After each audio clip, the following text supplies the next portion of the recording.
Everything you need to know to dominate this Sunday's 4-game slate for the divisional round of the NFL playoffs, and we're getting into it not now, people, but right now. Welcome back to the channel, and let's break it down, you beautiful people, you ladies, you gentlemen, you fellas out there trying to win $1 million.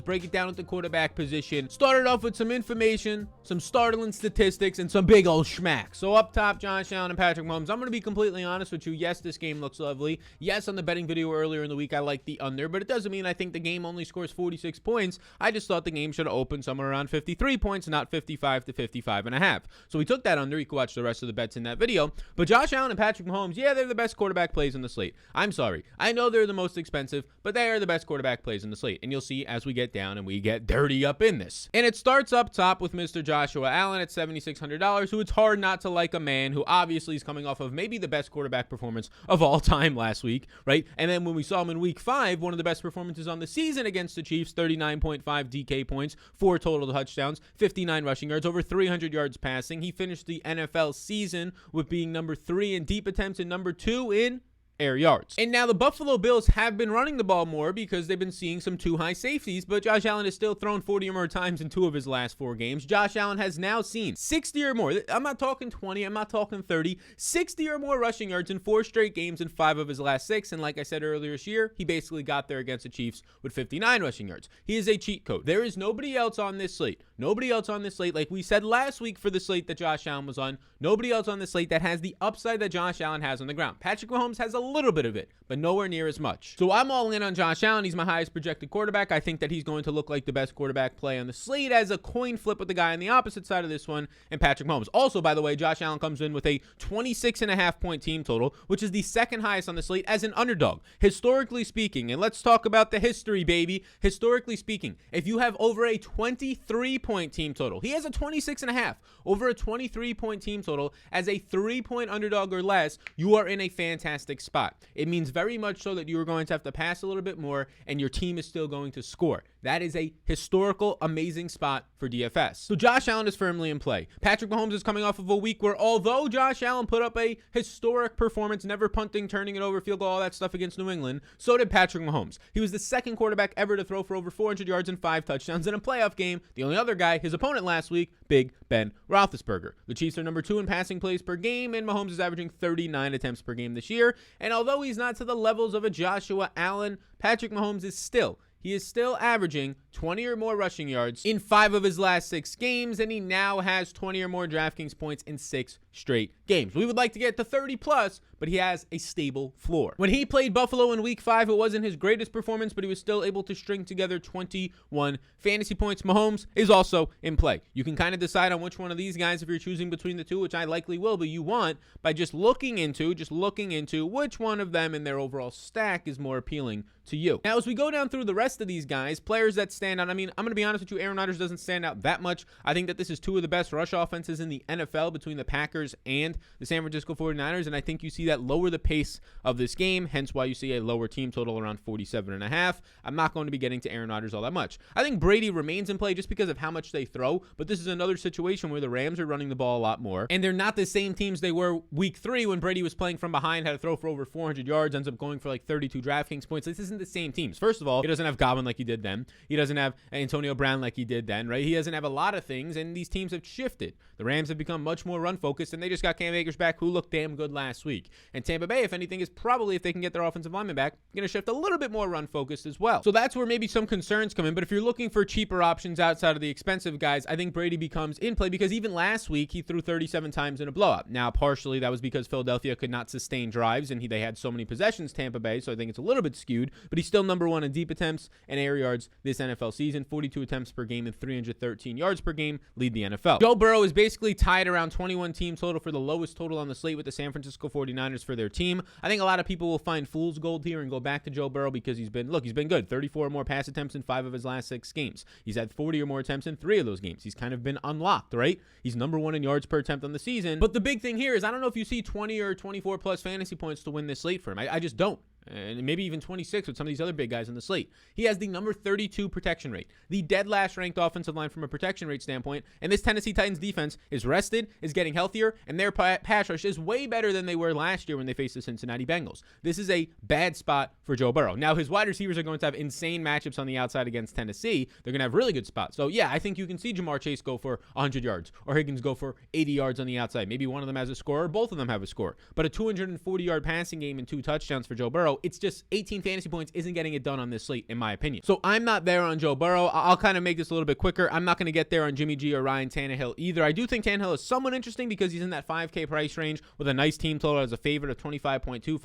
I think a lot of that, though, goes on the shoulders of he has Julio back who looks great, A.J. Brown back who's going to be in a good matchup. A lot of that, though, goes on the shoulders of what this running game is going to do. The last guy I will call out that is in play is Matthew Stafford on the opposite side of that Tampa Bay game. Again, I do think this team is shifting more towards the running game, but if you see Matthew Stafford get down in a game, there is reason to believe that he will start to throw again. I mean, he's going to maybe have to throw again. This year, he was number 8 in passing plays per game, but last week you saw it. They got up big, so he only threw 17 times compared to 32 runs, but I think that is something that they want to do a little bit more. Week 3 against Tampa Bay, and now Tampa Bay's secondary is healthy, though. 343 yards and 4 touchdowns. These teams have changed a lot, though, since then. He has only thrown over 35 times once in the last 6 games. If this game stays relatively close, I don't think they're going to put it on the shoulder of Matthew Stafford to throw 40 times. I think Stafford throws somewhere around 30 times unless they end up getting down big in this one. So if you're looking for a cheaper quarterback, you can choose whichever stack you like more in the Brady-Stafford game. Otherwise, for me, for the most part, I'm sticking to Josh Allen and Mahomes. It's kind of chalky at that standpoint of just going to those top quarterbacks, but there's a lot of ways. I'm talking like 2% owned guys that I like so far this week.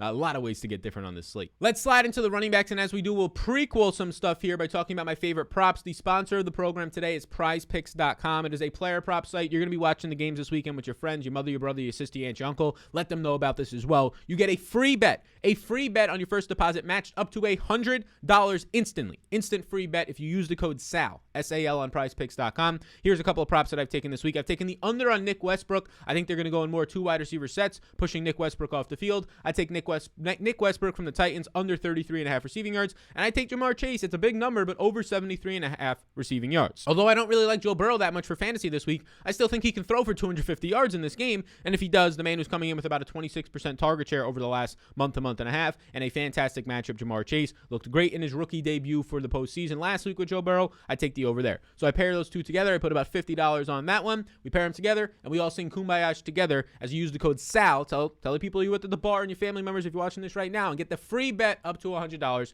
Code SAL on PrizePicks.com. Now to the running backs we go, and big old King Henry. King Henry is likely to return, and obviously if things change here, well, that's where you can see Deontay Foreman become a really strong value play on the slate for where he's priced at. But King Henry, I expect to be somebody that is going to be heavily owned, and for right now, it's not going to be a slam dunk for me. I do think that there's probably a top 3% chance that he's one of the lineups or one of the players in a winning lineup because of the flex option, being a favorite with a nice team total. I think he's going to come into this one with a solid matchup. Just track his health status at this point. It's just a price tag, right? If you're going to play one of those 2 expensive quarterbacks and they have stacking options that aren't the cheapest, it's just a price tag at that point. But he is significantly cheaper than top-end wide receivers, so it does put him a little bit more in play than them. Aaron Jones is not going to be owned. There's a really strong chance that come Saturday morning, Aaron Jones is somebody that I am going to be strongly on as a leverage play. Right now, I want to see where that ownership tracks out, but I only have Aaron Jones right now for a 4-game slate, mind you. I have Aaron Jones for 12% projected ownership. 12% projected ownership is basically half of everybody else up here above $5,500, except for maybe one name. Even though Aaron Jones is seeing 18 opportunities per game, he has 14 or more DraftKings points in 4 straight games. He had 10 touchdowns in 13 full games played this year. I mean, there's a lot of upside, obviously, when you're a 6-point favorite with a 27-team implied total. Next up, we can scroll to Joe Mixon. Look, he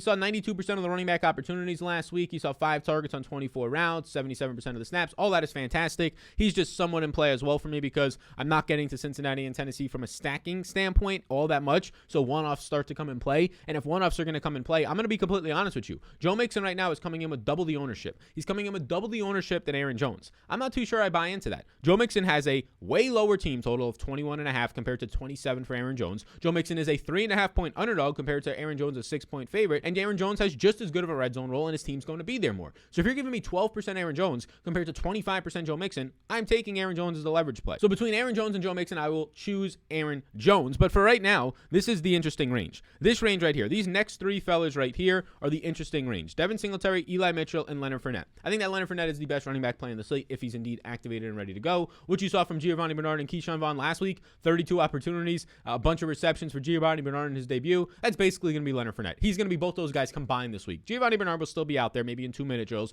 but it's going to be a lot of Leonard Fournette. Leonard Fournette had the 2-minute drill offense. He had the play from behind offense, even when Giovanni Bernard was healthier earlier this year. Not much reason to run away from Leonard Fournette, who has 20-plus DraftKings points in each of his last 3 healthy games, 19 opportunities per game this year, and 6 targets per game, ranking top 5 in the NFL in all receiving categories for running backs. So he is strongly in play. He's going to be owned, but he looks good. If you're looking for a leverage play in this range, I think that would be Eli Mitchell. Eli Mitchell, look, Joe Mixon is coming in as an underdog with a not great team total. That's exactly what Eli Mitchell is. 6-point underdog, not great team total. If they get down big, that's when you can start to see Jermichael Hasty or Kyle Juszczyk see some routes. Although we have seen in the past this guy actually control some of the routes. He saw 46 of the 50 running back snaps last week. He ended up seeing 27 carries. He now has over 24 opportunities per game over the last 6 weeks, 6 straight games of 20-plus rushes. Eli Mitchell is currently coming in at 15% projected ownership. The fact that he did not have an outstanding, insane game, he just missed a 100-yard bonus last week by 4 yards. The fact that he did not have an elite breakout 20-plus point game last week, he caught a ball for negative 11 yards. He actually lost points on his receiving work last week. Because of that, he's going to come in lower owned relative to the guys around him,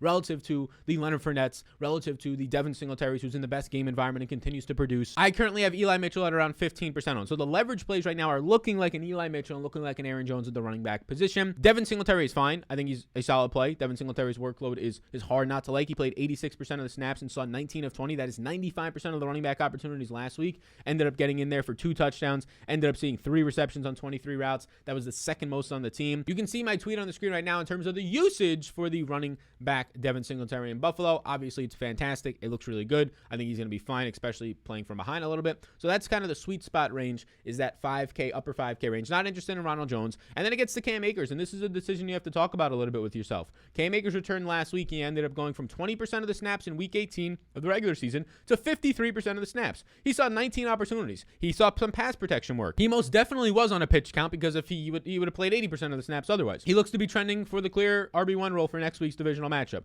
He had 17 attempts, 10 routes run, and 2 targets, that 1 deep ball from OBJ. If this starts to trend even more, I think you're going to see about a 65 to 70% roll from Cam Akers this week. And if that's the case, you're looking at 16 to 18 opportunities for an RB1 in the divisional round at 5,500 as dynamic as Cam Akers. Yes, sir. Back up the truck. 20% projected ownership looks real good there. And then you start to scroll like Clyde Edwards-Helaire. Sony Michel might be back. I think Sony Michel is going to keep losing his role. Clyde Edwards-Helaire, I think it's going to be at best a 2 to 3 man backfield. He's in that good game environment, so we can say he remains in play. The only other guy down here that I'm really enticed to get to, I guess you can say, is A.J. Dillon. I'll put A.J. Dillon on here as a yes, but just this doesn't mean, oh, I have to go out of my way to get him. This is like if you're looking for guys under, I prefer Cam Akers. If you're looking for guys under Cam Akers price tag, the only guy that I really like to get to is A.J. Dillon. I mean, you're probably going to see around a dozen opportunities. He saw 13.2 opportunities per game during the regular season. Expect somewhere around 10 attempts. Expect somewhere around 2 targets and some red zone work. I don't think he's going to take it all. At 5,100, I'm mainly interested because this is a guy who's going to see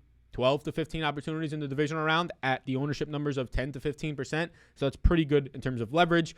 That said, he's not a slam dunk knock out of the park. Only other guy worth mentioning, in my opinion, outside of if, like, obviously Fournette and Ronald Jones miss again, then Keyshawn Vaughn and Gio Bernard, and more so Giovanni Bernard come back and play. Only other guy that's worth mentioning is Jerick McKinnon. He played nearly 80% of the snaps, saw 18 opportunities. That was 75%. He ran 35 routes, saw 6 targets. He looked good. He was only behind Kelsey in terms of routes run. So are they going to go right back to him? Because you have to keep in mind, and that's kind of where I'm at on running back. Last week, Darrell Williams came into that game limited all week. He was clearly hurt and limited. Clyde Edwards-Helaire was out, so it's kind of like by de facto they had to put in Jerick McKinnon. But McKinnon fits this offense the most. Spark score athlete. He's dynamic. He's obviously probably the best receiving back on their team, best after the catch. So we'll see. Do they just say, fuck it, we're going to stick with this guy. We're in the postseason. This is the guy who's helping us the most. Or do they go back to the veteran that they trust on the team and Darrell Williams, who's been solid? Do they go back to the rookie who they have capital in? I think at that point that ship has sailed, but we'll see. McKinnon down here at $4,800 is not a bad 12% projected ownership, not a bad guy to at least throw a dart on and take a chance. To the wide receivers we go, and obviously there's a lot of them because now it's a 4-game slate, or relatively a lot. The guys up top are insanely expensive, right? You have 3 guys above the Derrick Henry price tag in Debo, Adams, and Kupp.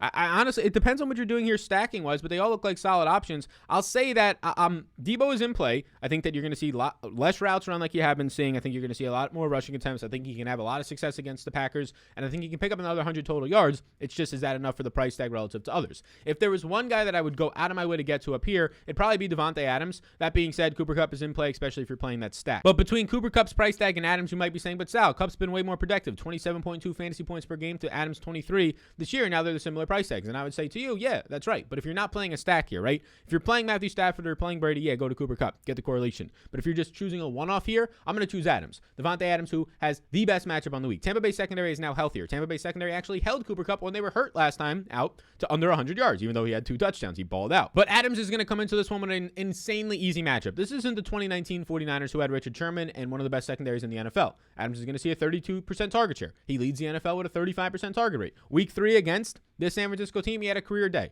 12 catches, 132 yards, a touchdown on 18 targets, 253 air yards. I'll throw the tweet up on the screen. It was an insane usage day for Davante Adams. If I have to just choose one, I'll just take Davante Adams, who I think that both these teams are likely going to run, but if there is a trend that can hurt Cooper Kupp, it would be that Matthew Stafford's maybe only going to throw 30 times in this game and has not been that efficient on those pass attempts this year. Aaron Rodgers has been the most efficient quarterback in the NFL, so whether he throws 30 to 36 times, they're more efficient, and there's less of a target share, a hurl, if you will, for Davante Adams, who leads the NFL in target share. Guys are very similar. That's where the price tags are similar. I'm just trying to split hairs here. I'll take the matchup for Davante Adams if you're looking for a one-off. Now, as you scroll down a little bit, Deebo Samuel, Jamar Chase. We like Jamar Chase over receiving yards. You can use that code SAL for a free $100 bet. Those guys remain in play depending on how you're building out. Since I'm not stacking them up, they're not as much priorities for their price tag. This next range is where things start to get a little bit more interesting. Similar to the running back $5,000 range, the $6,000 range for wide receivers is elite. This is not hyperbole. I'm putting a yes, if you're listening on the YouTube version, to every guy in the 6K range, including T. Higgins, who's at the top of the 5K range. This is the range where you're going to see your bread-butted baby. I mean, it can start up top with Mike Evans, who led all the wide receivers last week for Tampa Bay and snaps and routes with 39. He goes over 100 yards, a touchdown, and 10 targets. Week 3 against the Rams, over 100 yards. He plays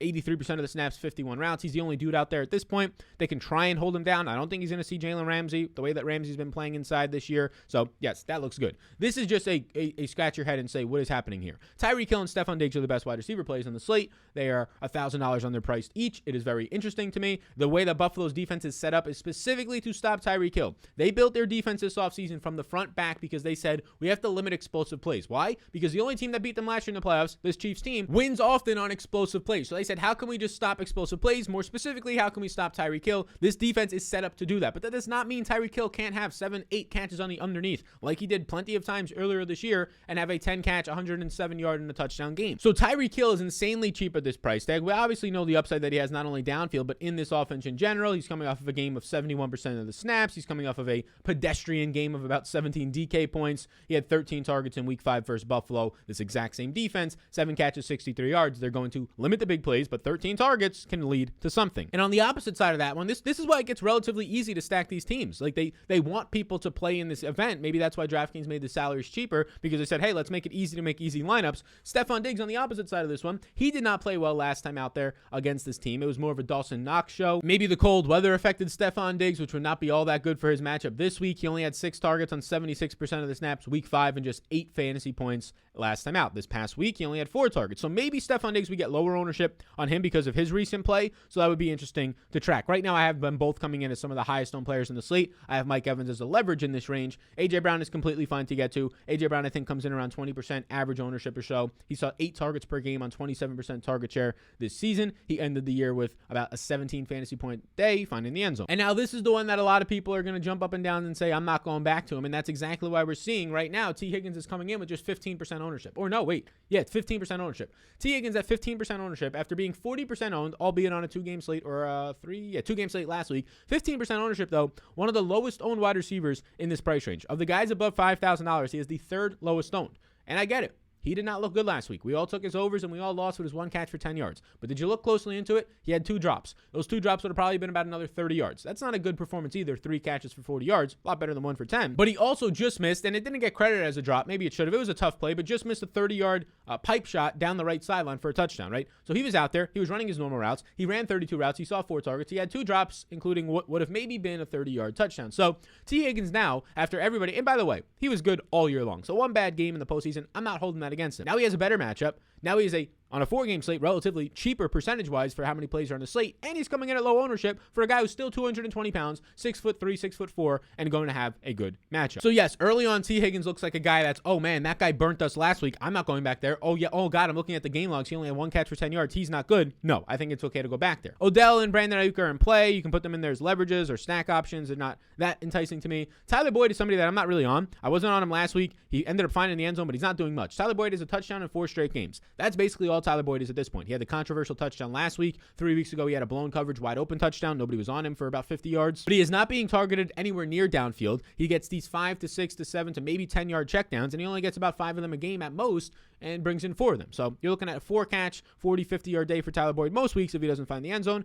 I'll stay away from it at what is right now, not high ownership, but higher ownership than T. Higgins, for instance. I'd rather go to Julio Jones right next to him, who Julio in the playoffs, right? Back in the playoffs. Julio is right now coming off of his best game of the year, and he's the most healthy he's ever been. He saw 52% slot usage. He found the end zone. He ended up having a touchdown on 58 yards and 5 catches. He's in play. Gabe Davis is in play. I mean, he's kind of splitting this role right down the middle. I had a tweet to update.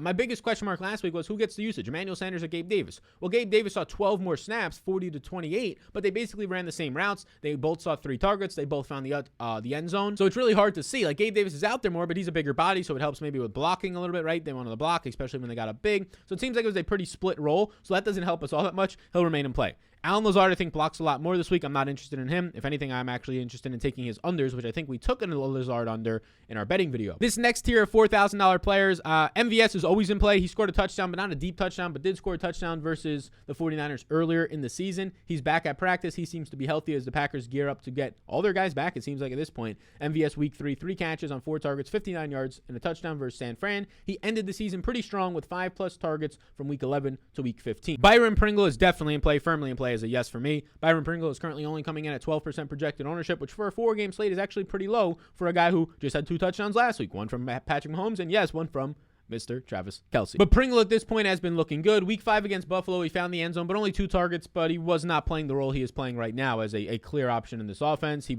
ran 29 routes in last week's wild card round against the Steelers. I'm expecting 25 routes from Higbee or from Byron Pringle, and those 25 routes, you're probably going to see 5 to 6 targets in usage in the red zone. I'm not in on Van Jefferson. He had the one big play last week. We mentioned this last week, right? Van Jefferson, we took the under 3 receptions last week. If they post a 3 reception number again, I'm going right back to it. Odell Beckham took his job in 2 wide receiver sets. Jefferson is off the field a lot more now because they're not playing 3 wide receiver sets. He only had 1 catch last week. If they're trailing in this game, that can be a concern. He'll be on the field more. But if they end up playing in a close game like the Vegas spread says, I like not touching Van Jefferson. Emmanuel Sanders will stay in play just because he's an option for a full-on game stack of Buffalo and Kansas City. He ended up running enough routes, found the deep touchdown last week. I'm not relying on him too much, but he's a veteran in the postseason, kind of a reason why you get him. I think he stays on the field a decent amount. Seal Grayson, who knows if he even plays. Either way, I don't want him. Cole Beasley is kind of losing his job to Isaiah McKenzie. I'll put the tweet on the screen right now. He's losing his job to Isaiah McKenzie. McKenzie saw more usage last week. McKenzie by far offers them more versatility in the slot. He's usage in the backfield. He's a weapon for them, and I think they're going to stick with this Isaiah McKenzie package, which might slowly push off the veteran Cole Beasley. Now, maybe Beasley gets the red zone work because he's always been a good red zone receiver, which can create some upside, but I think there's something to this trend. Rashad Perriman will stay in play if you want to get options there. I'm going to keep McCole Hardman in play. Even though I don't love the dude, I think I'm going to keep him in play. He's not seeing as many downfield shots, and he's not going to see that against Buffalo's defense. He'll see more of these screen passes, screen plays, especially if they give more attention to Tyreek. I'll keep him in play. We already took the under on Nick Westbrook. I know he's trending in the right direction, playing in 3 wide receiver sets as a big slot receiver, but I think they're going to go a lot more 2 tight end sets with Swaim, Michael Pruitt, Anthony Fursker, and run the damn ball. And now to finish it up with the $3,000 range here, Tyler Johnson will say that he's in play, although Tom Brady does not like throwing his way. Tyler Johnson has made a lot of mistakes. A drop last week, a big drop last week, could have been maybe a touchdown. So I'm not that in on Tyler Johnson. All year long, he's been pretty terrible. He's not getting as much downfield usage. Not in on him. Demarcus Robinson, you can go to. I'm probably not going to go there in stacks. I just prefer Pringle and the upside of maybe even a McCole Hardman. Only had 2 targets, 1 catch against Buffalo. He's coming off of a game of 5 targets, 4 catches, 76 yards against